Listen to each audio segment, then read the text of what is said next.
Hello? Hello. Hello. Okay, so I'm starting this video at the beginning of this one problem just to talk about it. I'm not going to redo the whole thing because we started this problem yesterday. Actually, we started like 2 days ago, and then we continued it yesterday, and then we're going to continue it today because this is going to be one of those problems that has like 9 whiteboards worth of work to try and finish it. So, anyway. So, yes, don't miss class.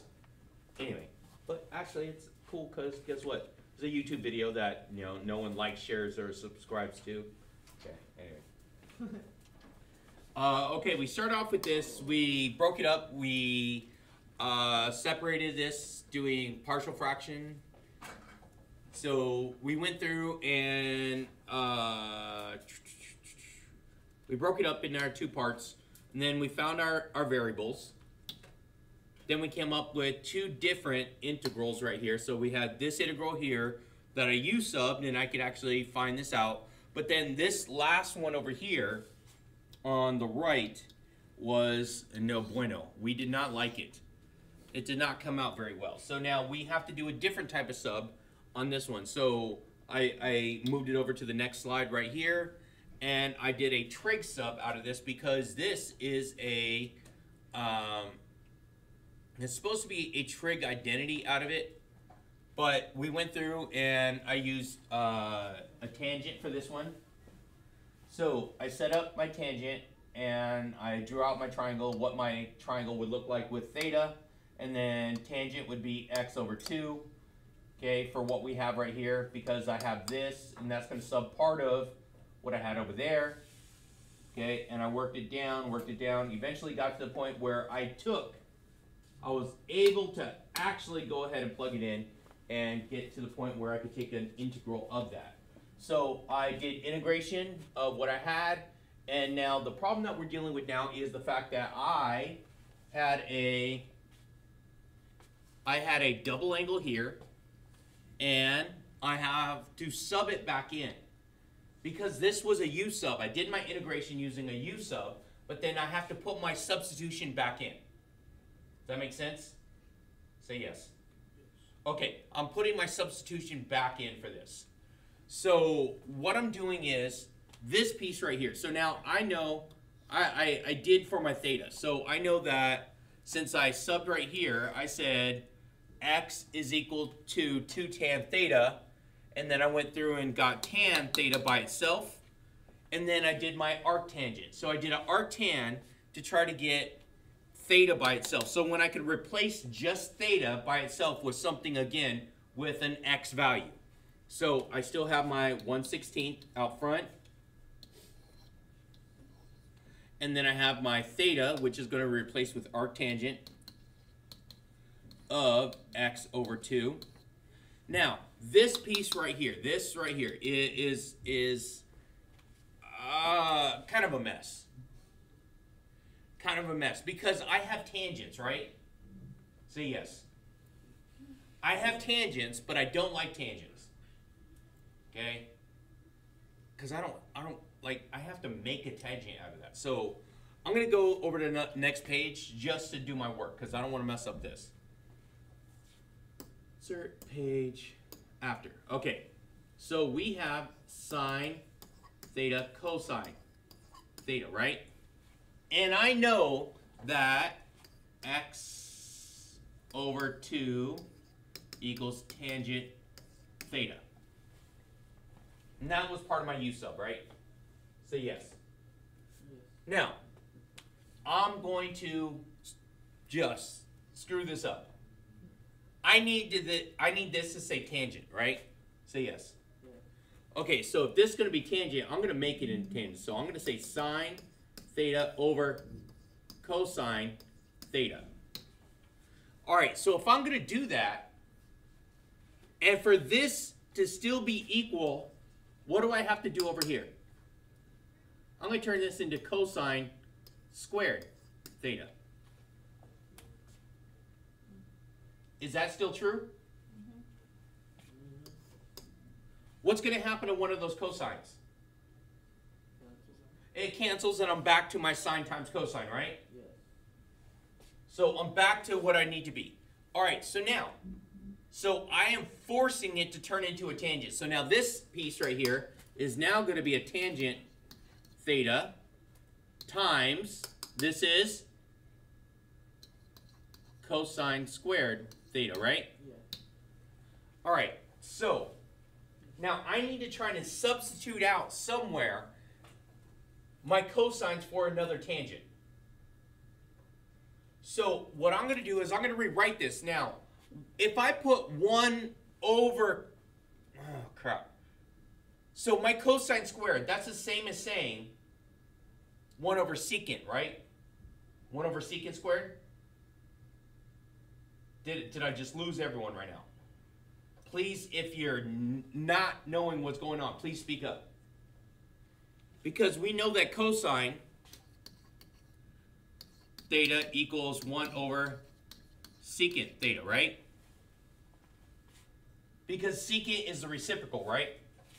So I'm going to rewrite this now as tangent theta over secant squared theta.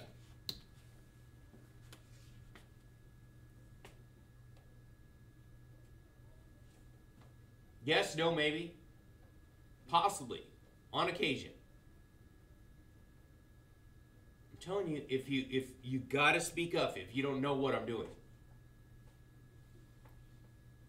Yes? Are we okay? I'm going into this. Now, an identity for secant squared. What is secant squared equal to? Tangent squared plus 1.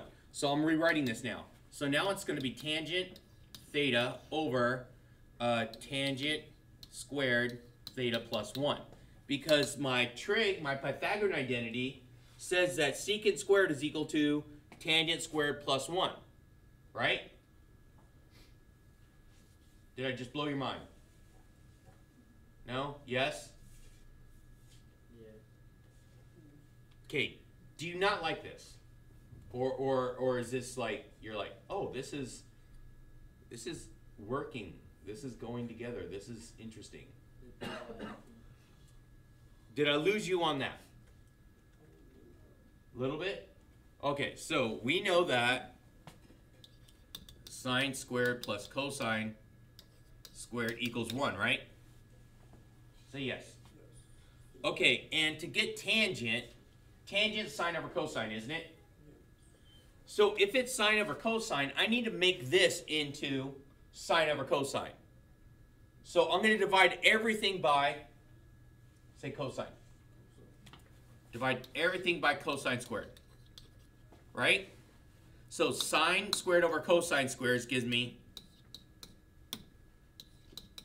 tangent squared plus cosine squared over cosine squared is equals 1 over cosine squared is secant squared. That's where that comes from. Okay, that's where that comes from. This is not, I'm not just like making this up and like throwing it out there and be like, hey! I'm not. I'm trying not to. I'm really not. Okay, I actually have a reference sheet for you guys to actually use for this, for the trigonometry stuff. For the double angles and half angles and all that good stuff. All right, so now, we know tangent is equal to what? Say x over 2. X over 2. So right now I'm going to say, I'm going to plug this in now. So this tangent on top is going to be x over 2 divided by x over 2 plus 1, right? So this is x over 2 divided by x squared over 4 plus 1, right? Okay, what's the common denominator of the whole thing? 2. Not 2. 4. Because I could multiply this one and get 4, right? I can multiply the top and get 4, right? Yeah. And the bottom, the common denominator between 2 and 4 is 4, right? If you had two fractions, 1/2 plus 1/4, the common denominator would be 4, right? Yeah. So we're doing that same thing. So this is just a neat algebra trick. So I'm going to multiply everything by the common denominator. My common denominator is 4. Now watch this. because it's 4 over 4, which is the same value as 1, right? Yes? So as I distribute this, what's 4 divided by 2? So it's 2 times x is 2x over. Now, as I distribute here, 4 divided by 4 is 1, right? So I get x squared plus 4. So by doing that, I'm able to got rid of all my thetas now. I use sub to try and get my thetas out of this, right? Or theta subbed, for this one. So now I could bring this back to my problem and plug that in. So it's going to be 2x plus x squared plus 4. So let's go back over here. And this was plus 2x over x squared plus 4. Okay, and there is that piece right there.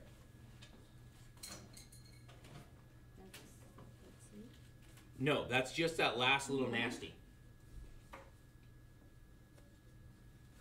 We did the last part first. So now let's go back to the front. Okay, I did it in black, and so this is all this, right? So now it's time to do the integration of what I have here. Now I can do the integration of this. This is going to be ln, right? Yeah. Okay, so it's going to be 1/2 ln of, what was my u? X squared plus 4, right? I'm not adding the c yet because I'm going to add it as a constant, numerical constant at the very end. Because each one of these is going to have some c, but then it's going to be like c1, c2, c3, but eventually at the end it's just all going to come out to be just one c value. All right, this next one's going to be what? Minus, what's this one right here? That's 2, right? So that's 2, and that's -1 over u, right? Okay, so that makes this whole thing right here going to be positive. So it's plus 2, 1 over u, so that's going to be 2 or 2 over. And my u, again, is going to be x squared plus 4. Right? And then, now let's bring back my answer here. So it's plus 1/16, right? Times quantity of arctan plus 2x over x squared plus 4. And all that needs a plus c. Oh, jeez. Ew. That is nasty.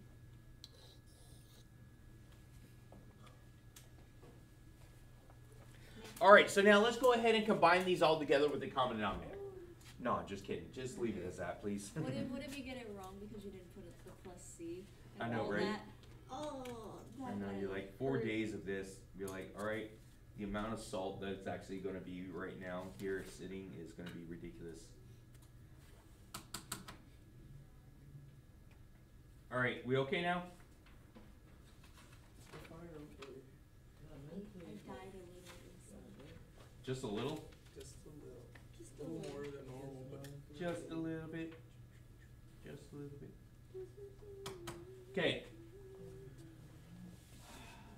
Now, finally to the last type of problem. Okay.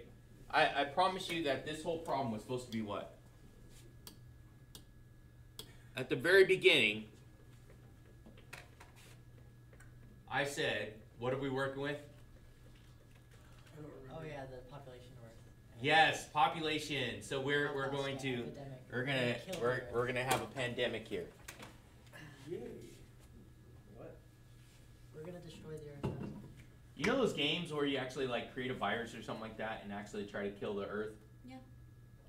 Pandemic. You know what I'm talking about? Okay. Yeah. Why does everyone else say yes and you say no? Those aren't Either you know it. Maybe that's just the mentality of the people in this class, except for you. The top people at Central. I know, right? And then it's always the smartest that become psychopaths. I know, right? destroyed You, the- yeah, you have Dr. Evil. You don't have Mr. Evil. You don't. There's no dumb supervillains. They all have to be like super smart, right? Actually, there are some. They're just controlled by smarter ones.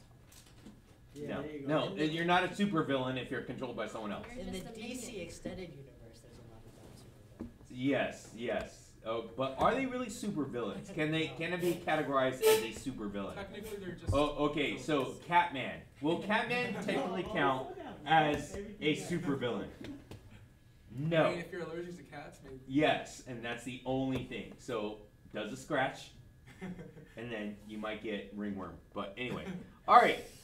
The uninhibited. Uninhibited. What does uninhibited mean? Not inhibited.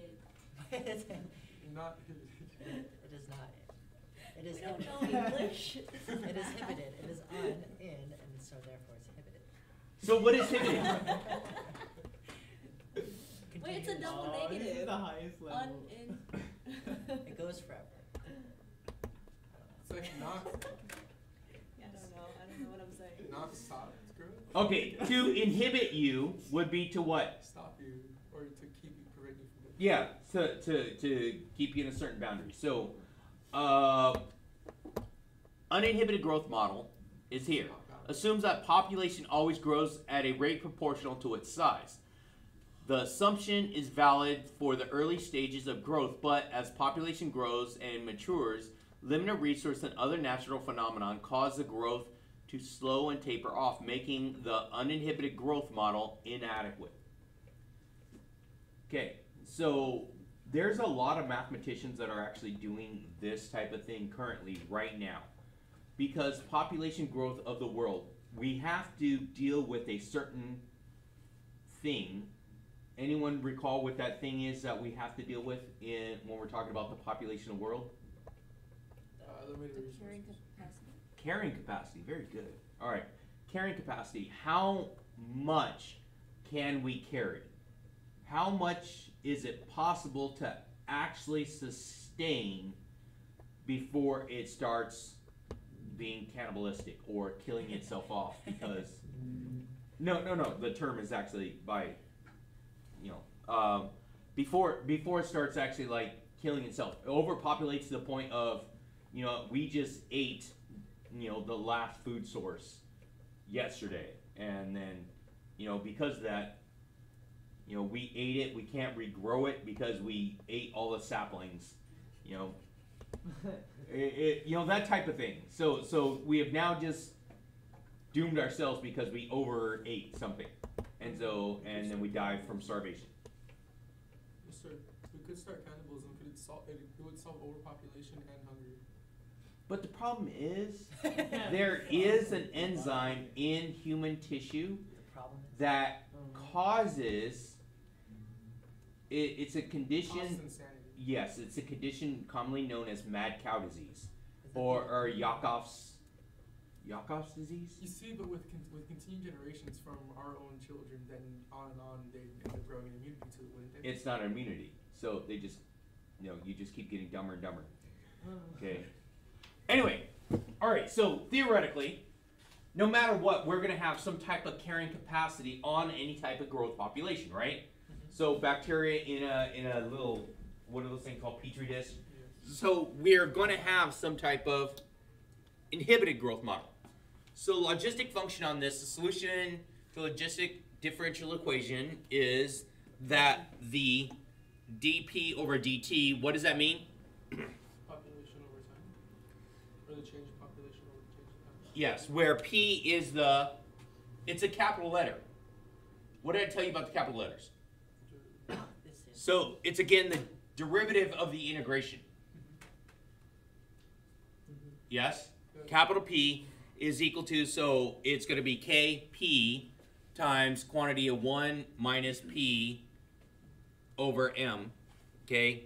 Now for this one right here, wait, hold on. No, wait, sorry, this is the wrong one. So it's not the capital one. This is where P of T is the population time t, m is the carrying capacity, and k is the maximum population growth rate.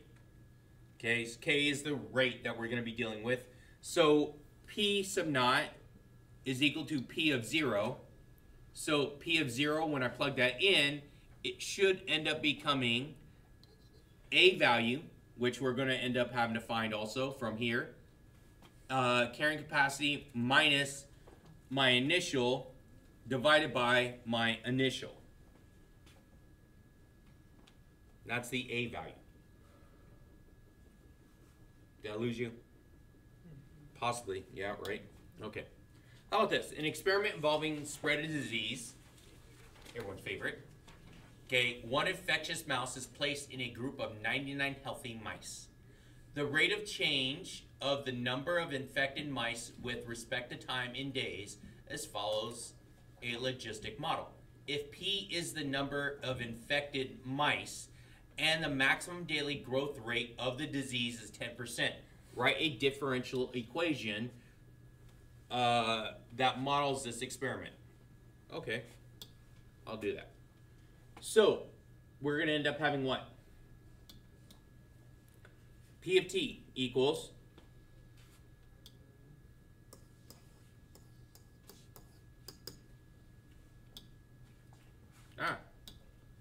okay, so we have 10%, which is my what? Say it. What variable?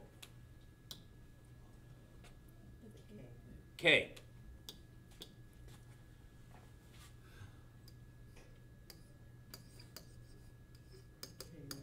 Which I'm going to write k equals 0.1. All right, what else do I need?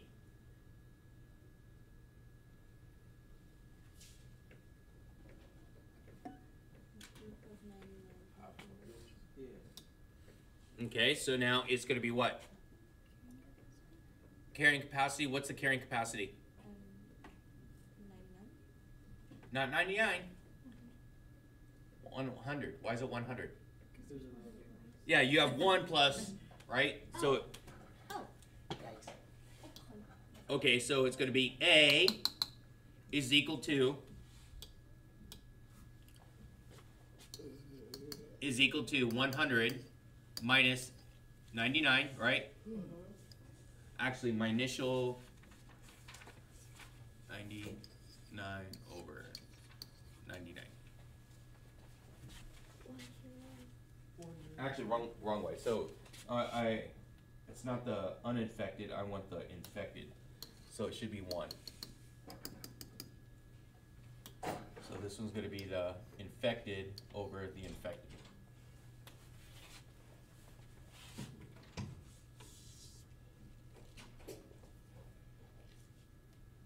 What other variable am I missing?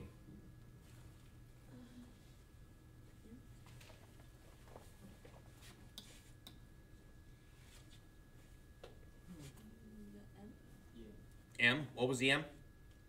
M says the carrying capacity. Which would be 100. Okay, so it looks like I have everything, right? Okay, so let's go ahead and plug it in then. So this is going to be 100 over 1 plus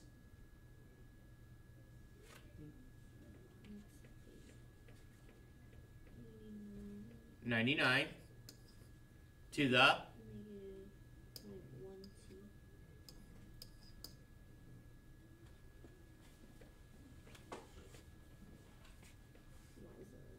Shouldn't there be an E for you?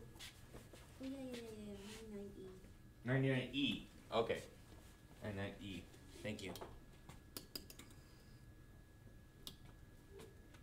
99E to the negative.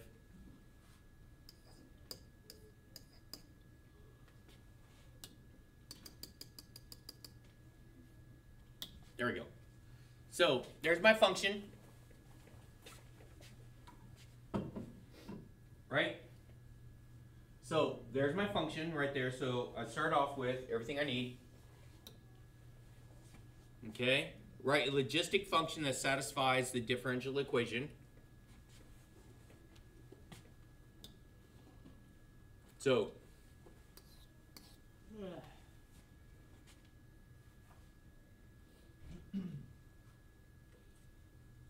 right? Okay, so it's going to be that one right there. So it's going to be dp dt.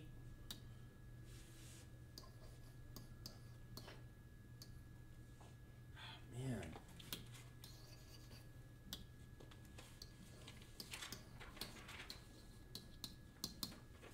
Equals. How am I going to write this one out? KP. Okay, so it's going to be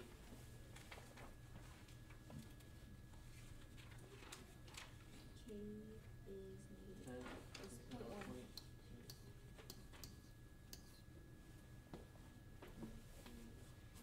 what goes next?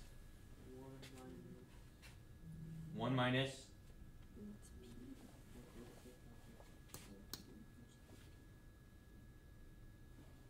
Do I need to go back to it again? P over P over. 100. There we go.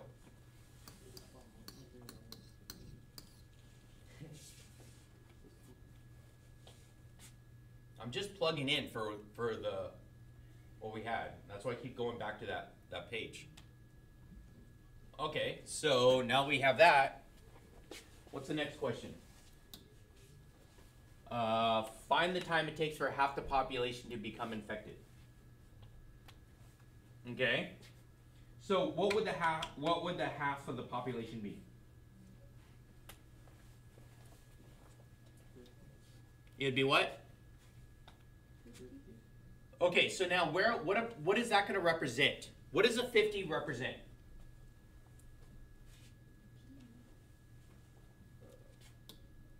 Go ahead. Find the time it takes for half the population to be infected. Half the population, but I'm going to replace that. Where's that go? P of t, very good. Yeah. So P of t is 50, right? Yes. So 50, so now I have to go back and work this out. So I'm going to say that 50 is equal to my 100 over 1 plus 99 e to the negative 0.1 t. Right? Okay, so go ahead and do some math on this one. So if I multiply this quantity, right? Multiply this quantity, right? To both sides, and then divide by 50 to try and get all this down here in the bottom by itself, right? Do I need to show you all the algebra, or can I just... So it should end up with 100 over 50, right? Yeah. So 100 over 50 gives me what? 2. So it's 1 plus 99 e to the negative 0.1 t is equal to 2. And let's algebra this one. Right? So subtract 1. And then do what? Divide by 99. Yeah. So it should be e to the negative 0.1 t is equal to 1 over 99. Yes? Okay, so now what are we going to end up having to do here? ln, right? Yes. Okay, so if I ln, the e's going to go away, right? So I'm going to have negative 0.1 t is equal to, but I have a fraction right there, right? If I ln that fraction, would it be the ln of the top minus the bottom? What's ln of 0? Or ln of 1? 0, right? So it's going to be minus the bottom, isn't it? ln of the top minus the bottom should just give me a negative ln of 99, right? Now what do I got to do? There you go. So divide by negative 0.1 to both sides. So t would be about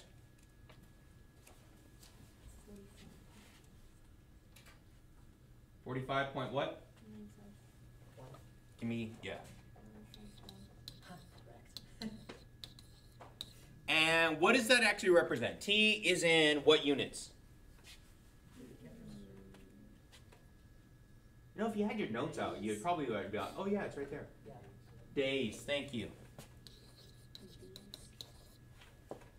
Man, some people.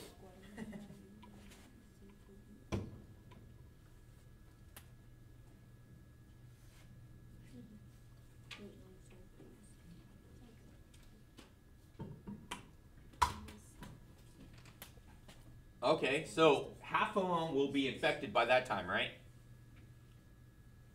Okay, so now we solved that one. I really don't like purple. I've been trying to like figure out a new color, but let's see. My last one. How long did it take for 80% of the population to be infected? Okay, so same thing, right? But if it's 80% of my population, what is 80% of my total population? So it's going to be, because I'm dealing with 100, right? It's going to be 80 in this case, right? But if I wanted to figure out something that actually had like a different population, I would take my total population and multiply it by my percentage. So I'm showing you for the case. So if my population is 100, I would multiply that by 0.8, which is the percent that I'm looking for, right? Yes? That's my 80% right there. So that's going to give me that 80 is equal to 100 over 1 plus 99e to the negative 0.1 t, right?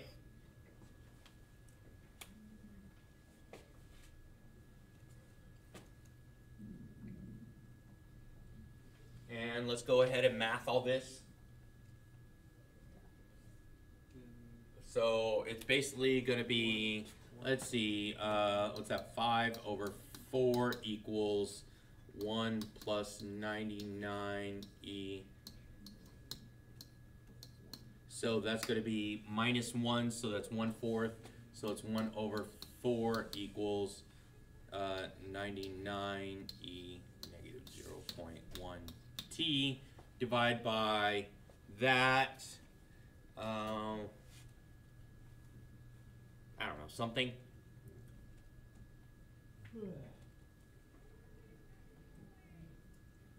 So then 1 over 396. 1 over 396, right?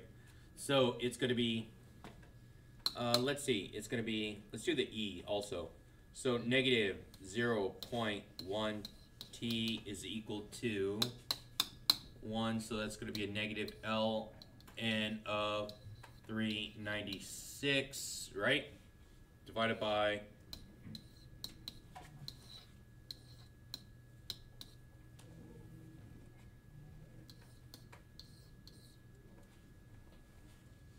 $59.814.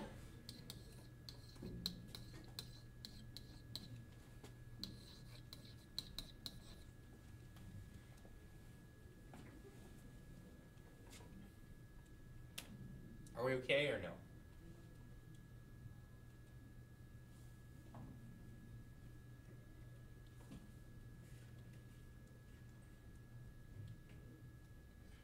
These problems, the math is basically done for you. It's just,